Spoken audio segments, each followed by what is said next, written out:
Hello guys, कैसे हैं आप सब। तो गाइस आज की मैं आपको जो स्टोरी सुनाने वाला हूँ वो है एक जहाज़ की, जो कि अपने टाइम का सबसे बड़ा जहाज़ था। और उस जहाज़ का नाम था टाइटैनिक। और उसको बनाया गया था वाइट स्टार लाइन कंपनी ने। और उन्होंने ऐसी एड्स बनाई थी कि ये जहाज़ तो कभी डूब ही नहीं सकता। अगर खुदा बाप भी चाहे ना तो तब भी ये डूब नहीं सकता।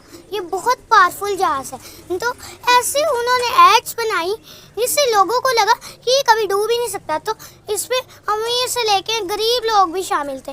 तो एक दिन जब वो टाइटैनिक अपने पहले सफ़र में निकला था, दोपहर 12 बजे निकला था, तब बहुत स्पीड से आगे बढ़ रहा था।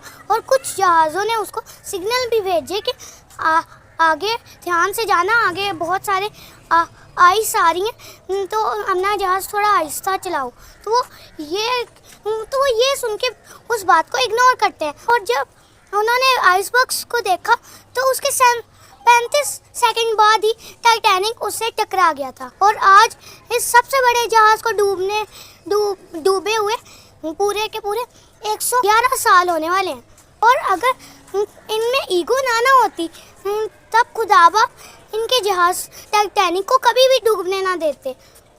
और उन्होंने खुदा बाप को चैलेंज किया था कि अगर खुदा बाप भी चाहें तो इस जहाज़ को कभी भी नहीं डुबा सकते। तो इस वजह से खुदा बाप ने ईगो को तोड़ा है। ओके, आपने कभी भी ईगो नहीं करनी। ओके, मिलते हैं जल्दी नेक्स्ट व्लॉग में, तब तक के लिए बाय।